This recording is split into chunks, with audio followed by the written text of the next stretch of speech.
Episode 454. The moment this satellite beam fired, Team 2's formation finally and completely fell apart. Wang Jishi's Vicaria was hit dead on by the main beam. Forget flying, staying on his feet was an accomplishment. The smaller, scattered beams then harried the iron triangle, throwing their formation into momentary disarray. Huang Shaotian and Zhou Zikai weren't about to let an opening like that slip by. Being on the same team as Su Mucheng, they were completely immune to her skills. That satellite beam didn't hinder them in the slightest. Huang Shaotian's troubling rain had just touched down. He immediately carved a path with triple slash, charging straight into the heart of the formation. Over there, Zhou Zikai's Cloud Piercer was even faster. He hadn't even closed the distance yet, but his bullets were already pouring in. Both of them had the exact same thought: seize this opening and take down Zhang Xinjie's cleric, stone not turned, right here and now. Clerics aren't known for their combat prowess. Now, cut off from support, he had to dodge the satellite beam while weathering the combined assault of two top-tier players. Zhang Xinjie's control remained flawless, but he simply couldn't withstand the combined assault of these two powerhouses. Seeing the enemy in disarray, Yu Wenzhou seized the moment and unleashed a major skill. A rain of chaos was summoned, turning the sky above the map into a churning, murky mess, thick with an aura of malevolence. The sickly purple-black rain fell, a truly nauseating sight. And the special effect of this chaos rain is that it has a chance to inflict a confusion status on any target it hits. In that state, a character's actions are completely beyond the player's control. That, naturally, is a huge problem. Han Wenqing had originally intended to go rescue Zhang Xinji, but seeing this skill, how could he dare to approach? He immediately leapt out of the skill's area of effect and began to circle around. The result was a series of sharp, crackling sounds as Chu Yunchu's elementalist summoned several ice walls. They lined up in a row, and she made no move to detonate them, a clear and deliberate roadblock. The players on Team 1 didn't need any orders. They coordinated naturally, because the situation was just that clear. With everyone's tactical awareness being so high, they all came to the same conclusion. The applause from the live audience just wouldn't stop. Today's all-star match has been packed with highlights. One dazzling performance after another from the players has kept the excitement at a fever pitch. And this time, Su Mucheng's sudden flash of brilliance became the decisive move. The four players of Team 2, now cut off and scattered, couldn't regain their footing in the fight. Under the combined assault of Huang Shaotian and Zhou Zikai, Zhang Xinjie ultimately failed to hold out for rescue, becoming the second team's third player to fall. At this point, the situation was crystal clear. Zhang Xinjie's cleric was Team 2's greatest asset. Now that they were outnumbered and had lost that advantage, it was hard to see any chance of victory for them. The awkward part was, Team 1 hadn't lost a single player yet. If they can keep this up until the end, it'll be a clean sweep. That would make the second team look pretty bad, but this is the All-Star game.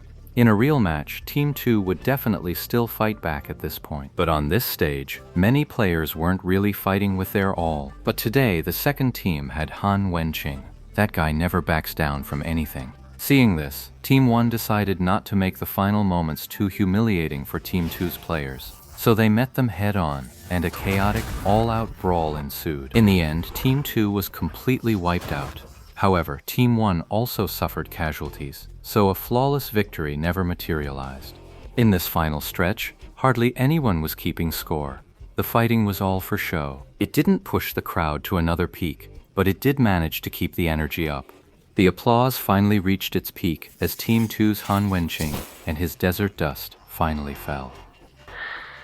A good number of Team 1's supporters leapt to their feet, shouting the names of their favorite players. Without a doubt, the name Zhou Zikai was the one dominating the airwaves. Old Han, that guy, he really goes all out. Yu Wenzhou muttered again. Han Wenqing fought right down to the wire. If Team 1 hadn't quickly gotten their act together at the last minute, Han Wenqing might very well have taken even more from them.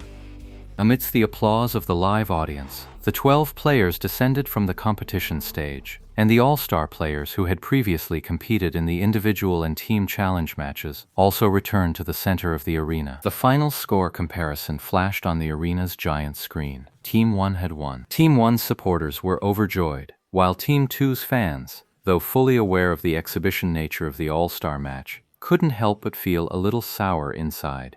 In the end, it was Samsara's Joe Sakai who stepped forward once more to accept an interview on behalf of all the All-Star players. After all, it was Samsara's home turf. You had to give them that courtesy.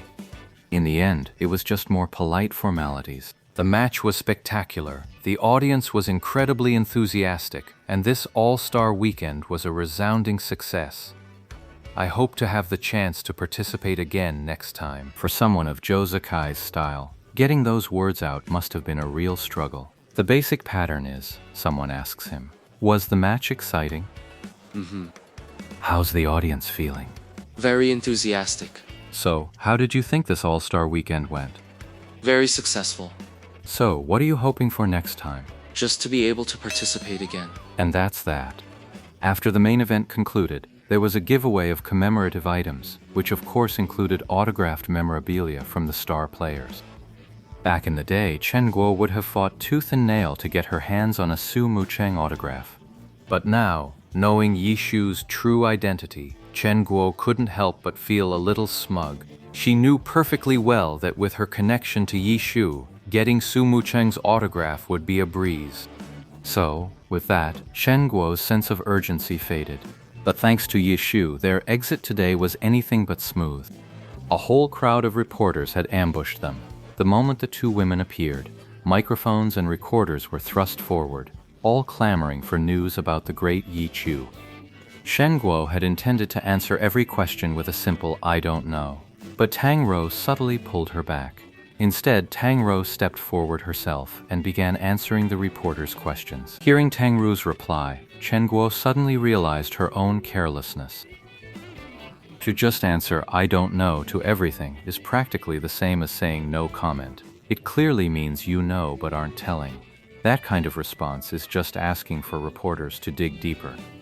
Tang Rou's answer, however, didn't simply plead ignorance. She just sidestepped the main issue and then fabricated a story that she and the other person hadn't known beforehand that this was Ye Chu. They just happened to sit together and got to know each other as ordinary viewers would. This explanation was, of course, highly plausible. Forget about two random spectators. Even if Ye Chu had swaggered right past these reporters, they wouldn't have had a clue it was him. The frustrated reporters had no choice but to ask if the two had taken any photos. Of course they hadn't. Then they asked the two to describe Yi Chu's appearance, and this was where Chen Guo stepped up. It wasn't that she was particularly skilled at descriptions, but rather that she was also a fan of Yi Chu and had seen many of the versions of his appearance circulating online. Now she just picked one at random and started describing it. The reporters heard this and thought, that seemed to match up with some of the old intel. So they didn't press the issue any further.